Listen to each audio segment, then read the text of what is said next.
Alright, last type of intermolecular force that we're going to look at here is ion dipole. This is also the strongest of the intermolecular forces that we're going to look at.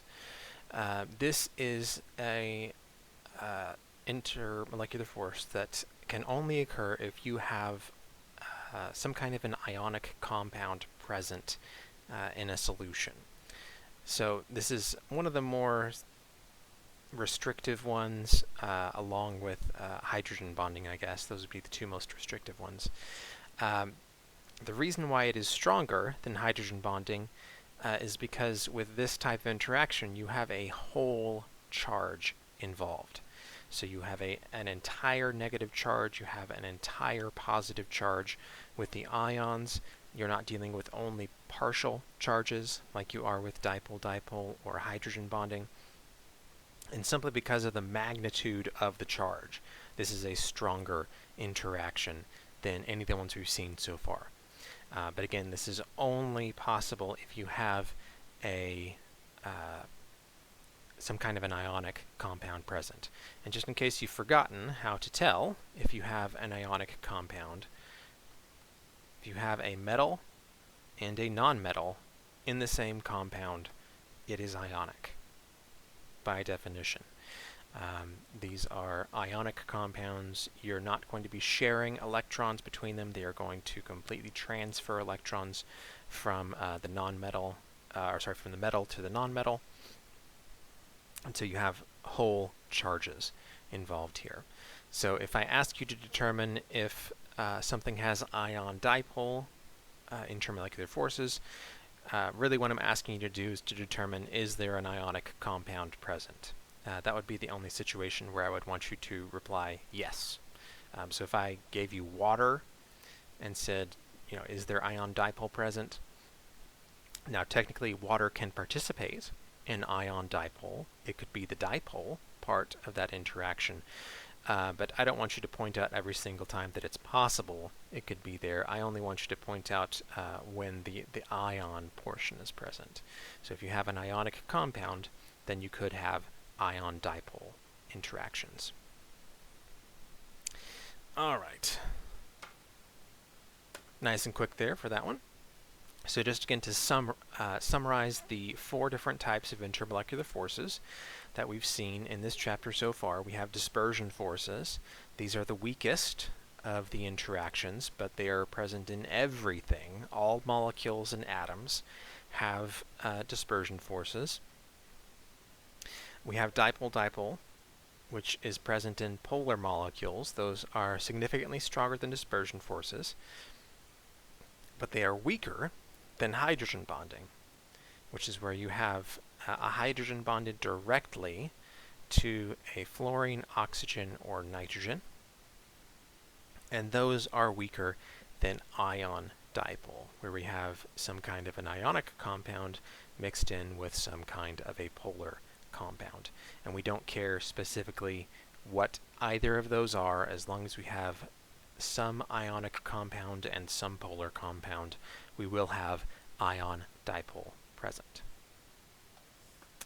So when we're trying to figure out what we have, what is possible in a mixture or with just a single molecule, whatever it is we're looking at, we're going to, if you want anyway, you could use this flow chart. You don't have to use the flow chart, but if you're fairly new to this, this is a good place to start. And so you essentially just work your way through this flow chart, asking yourselves the question, and the flow chart will tell you what is present and what cannot be present. So if you have ions present, for example, then you would answer yes to this first question, and so then it would ask you, do you have some other polar molecule? If you don't, well then you just have a ionic compound. So you can't have ion dipole in that case. It's just the one thing. We're essentially going to ignore this option here. If I give you an ionic molecule, you can just assume that it's in some kind of a mixture. We're not even going to bother with this. So if I give you an ion, you can just go ahead and automatically say, yes, ion dipole is present. If you don't have an ionic compound, then we work our way over here, and we ask ourselves, do we have a polar molecule? If the molecule is not polar, then the only possibility is dispersion forces. That's the only thing the molecule can have. If we do have a polar molecule, then we have to ask ourselves, okay, is that polar molecule, is it polar because it has hydrogen bonding, or is it polar because it just has a normal, so to speak, dipole? And so that will determine which one of these two we have. Regardless of which one of these we end up with, it still has dispersion forces. Again, everything has dispersion forces. Everything. No matter what result you get, even if you get ion dipole, as I give you an ionic compound, still has dispersion. Everything has dispersion. Now, it could be that the dispersion is so weak that it's not going to play a big part, but when I ask you questions about this, I'm not asking you what's playing a big part. I'm asking you what is present, and dispersion is always going to be there. Speaking of which, let's look at a few molecules here, and let's work out what intermolecular forces are present. Why don't we do the first three here? We'll kind of do this in two shifts, so to speak. So why don't you give these three a try. See if you can work out what intermolecular forces are present. So again, we only have four options: dispersion, dipole-dipole, hydrogen bonding, and ion dipole. See if you can work out what of those are present in those three, and then once we get done with those three, we'll do the next three. So go ahead and pause the video, see if you can work out what is present in those three molecules.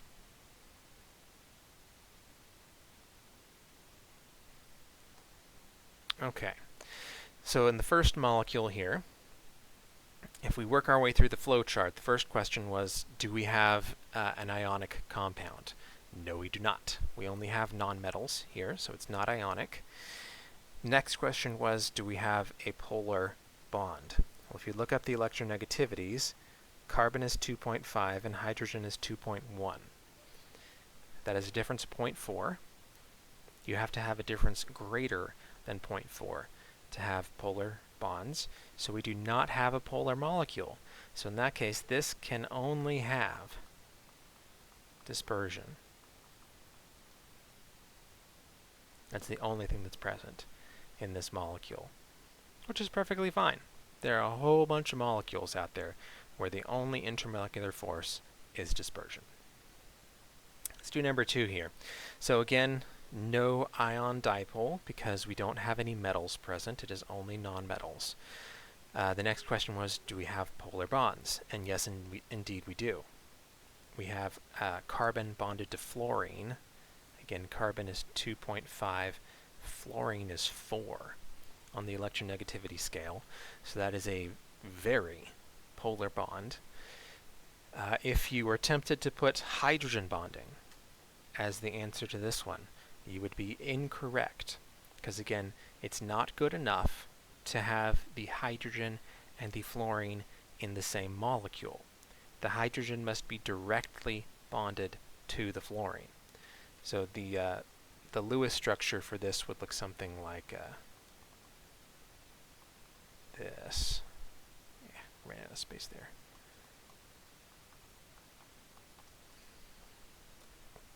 So while we do have a polar bond right here, pulling electrons towards the fluorine, the hydrogen is not bonded directly to that fluorine. And so this will have dispersion, because again, everything does, and dipole-dipole. All right. So then the next one here, H2NNH2. This one, still again, no ion dipole. Obviously, dispersion is one of the answers. But then the question is, do we have polar bonds? And we do. The hydrogen-nitrogen bond is polar. So then the question becomes, and the molecule itself is also polar. I know it kind of seems like that's completely symmetric, and so it shouldn't be polar. But again, with these slightly larger molecules, where it's not just one atom in the middle and things attached to it, the geometries, even though the molecule looks completely symmetric, the way the geometries work out, the electronegativity and the pulling of the electrons does not actually end up canceling itself out. That flowchart again that I gave you only really works for small molecules with one atom in the center and things attached to just that atom. So this is the polar molecule, and because we have hydrogens directly attached to the nitrogen, we have hydrogen bonding.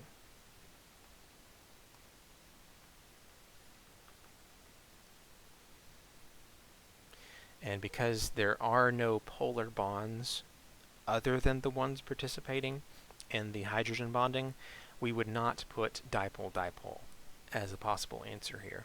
Now, if you had a larger molecule where there were some bonds that were participating in hydrogen bonding and some bonds that were polar that were not participating in hydrogen bonding, then that would be completely appropriate to put both. That's perfectly fine. And actually, we'll see an example of that in just a minute. All right, so let's do the next three here. So go ahead and pause the video again. Give these three a shot, hopefully with what we've learned from the first three. If you made any mistakes on those three, maybe we can get those corrected here on these next three. So go ahead and give those a shot.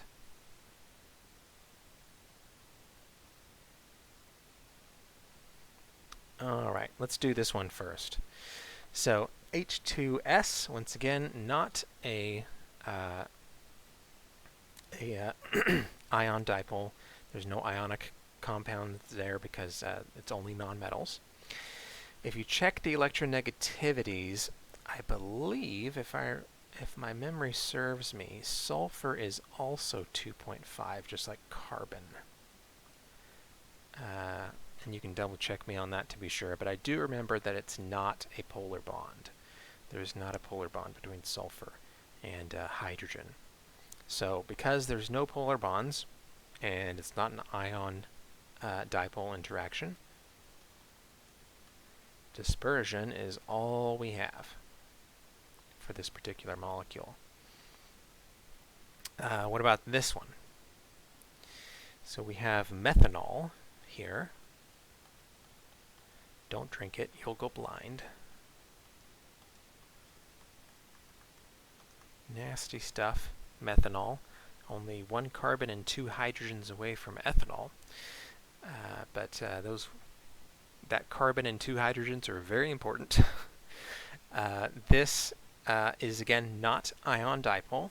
Only nonmetals are present. And we do have polar bonds here. So we have a polar bond here and here.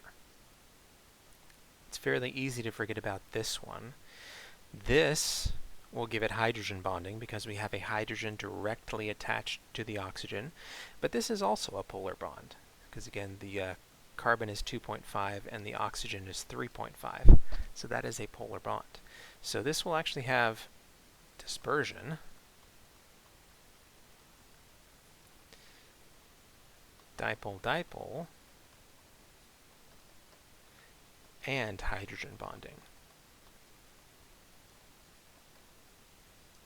It is capable of participating in all three. Because you could have something interact with the oxygen and the hydrogen, but you could also have something interact with the carbon here, because it would have a partial positive charge from having its electron density stolen away by the oxygen. All right, so then the last one here, barium chloride. Don't even have to think. Dispersion is always one of the options. Is this an ionic compound? It is indeed. It is indeed an ionic compound because barium is a metal. And so because we have a metal and a nonmetal, that being chlorine, in the same molecule, ion dipole is what we have going on here, again, on top of dispersion. And if you have an ionic compound, that's the only one they're going to report, because it doesn't have a dipole. It's not polar. It has a whole charge, a whole positive charge, or in this case 2 for the barium, and a whole negative charge on the chlorine.